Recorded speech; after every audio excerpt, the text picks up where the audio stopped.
Are you a Muslim? Where did you get your name from? Those were the questions posed by immigration officials to the son of the late boxing legend Muhammad Ali earlier this month when he flew into Florida from Jamaica after attending a Black History Month event. When Muhammad ibn Ali said he was a Muslim, authorities reportedly held him and questioned him for over 2 hours. Ali was traveling with his mother, Khalila Camacho Ali, the boxing great's second wife and mother of his 4 oldest children. She was also detained.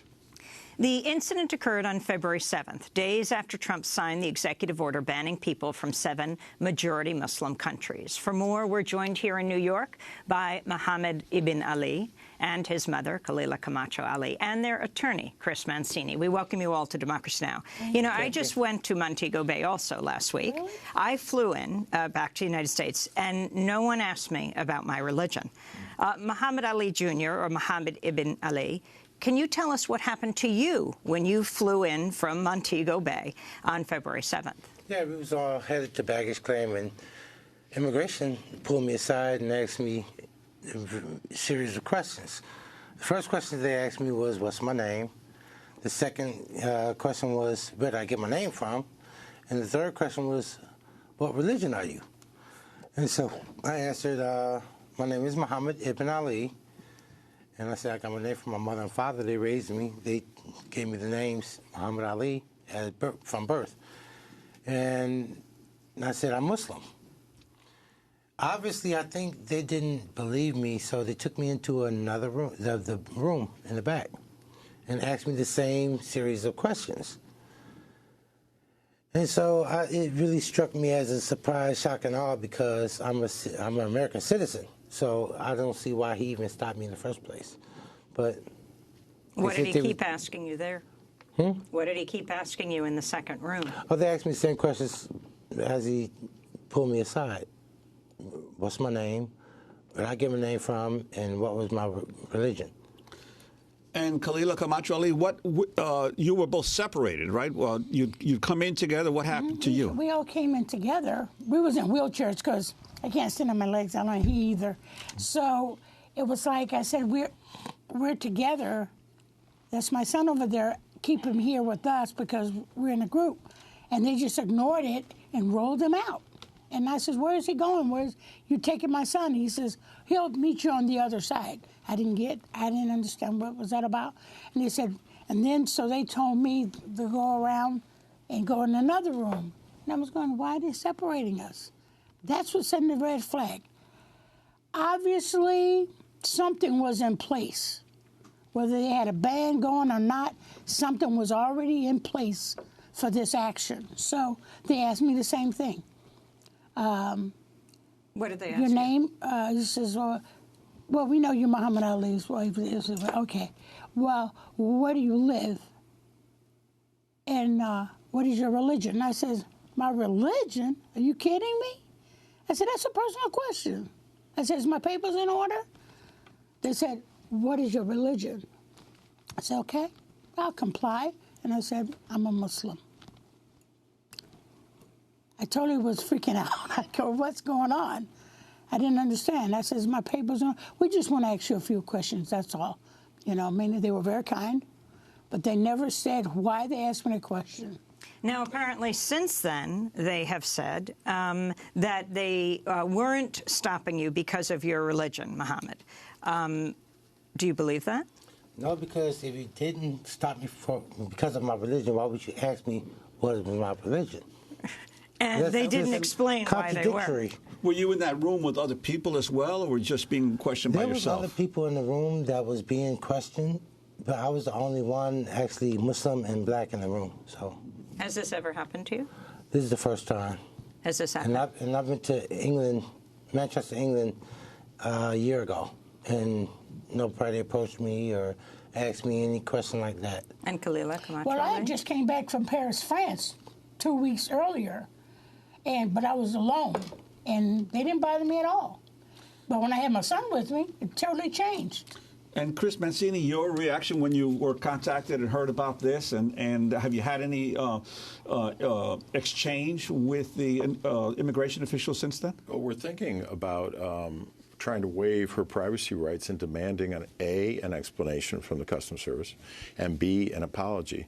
But as I'm sitting here, I'm listening to Khalila, I've got to laugh, because Khalila, the difference between what happened to Khalila and Muhammad is partly a difference between their personalities, which should not be a factor whatsoever in the way Customs treats you. But Khalila is not the type of person to suffer fools gladly. When these guys basically, she recognized immediately that they were questioning her about stuff that she is constitutionally protected from having to answer. Muhammad gets dragged back there alone, and they're separated. And it was quite obvious to both of them that this was deliberate. Some people have asked us, well, could this have been a rogue agent who just decided? No, this was two separate agents, actually two separate groups of agents. This was, as far as I can tell, having been a United States prosecutor for almost 10 years, this is the type of thing that Customs Border Patrol does when they want to develop a profile. And we've been getting calls, we've been getting emails from all over the country. And the two things that people are saying, the first one's heartbreaking. Do you think I should deny my religion so that I can get into the country without being hassled? That's heartbreaking. And the other calls we're getting is, you know, I'm a Muslim, and they asked me the same thing, and then they had a list of questions. Where do you pray? What imam do you practice with? What do you read? What religion do you pray 5 times a day? Are you a member of Jarit something or other? I can't remember the exact name. A sect, you know. Blah, blah, and the list goes on and on and on. So I don't care what Customs says. Nobody believes for 1 second that these two people, especially the Alis, could be separated like this, questioned like this, and then it's just an accident. This is not possible. So we're here with the Alis. Muhammad Ali's father, your father, was born Cassius Clay. Muhammad Ali would later change his name after joining the Nation of Islam. Many news outlets initially refused to use his new name. The debate over his name even extended into the ring. During a famous 1966 interview with Howard Cosell, Muhammad Ali accused challenger Ernie Terrell of being an Uncle Tom for refusing to call him Muhammad Ali. You continue to be unafraid of this man. Yeah, I'd like to say something right here. You know, Cassius Clay, yes.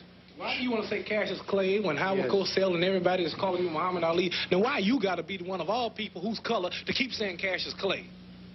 Howard Cosell is not the one's going to fight you. I am. You make it really hard on yourself now. Well, why don't you keep the thing in the sport angle? Why don't you call me my name, man? Well, what's your name? You told me your name was Cassius Clay a few years ago. I never told you my name was Cassius Clay. My name is Muhammad Ali.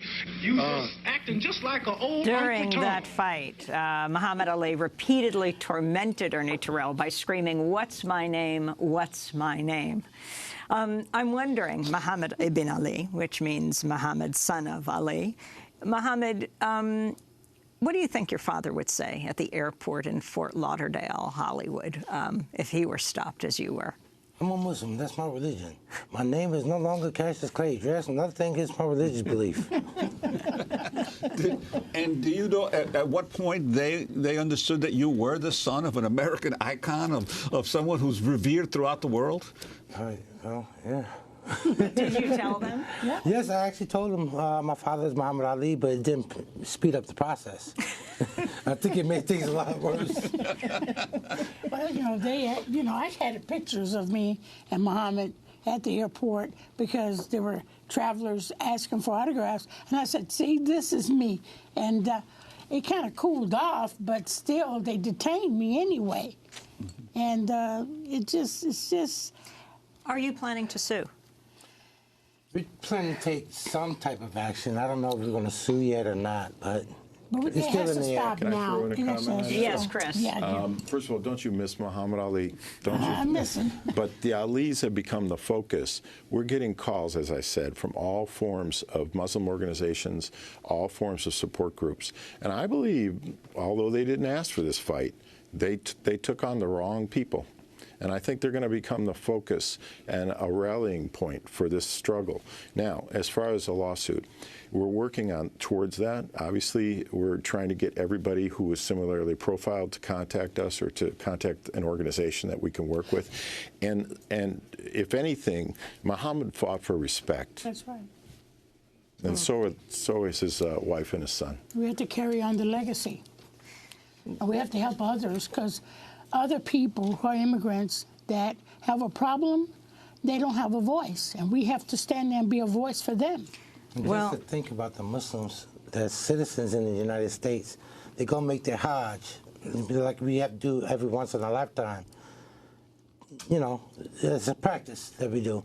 And they go make their Hajj, and should they be worried about getting back into the country to their families? Well, it cannot be denied the Alis are fighters. I'm Amy Goodman with Juan Gonzalez. Thanks so much for joining us.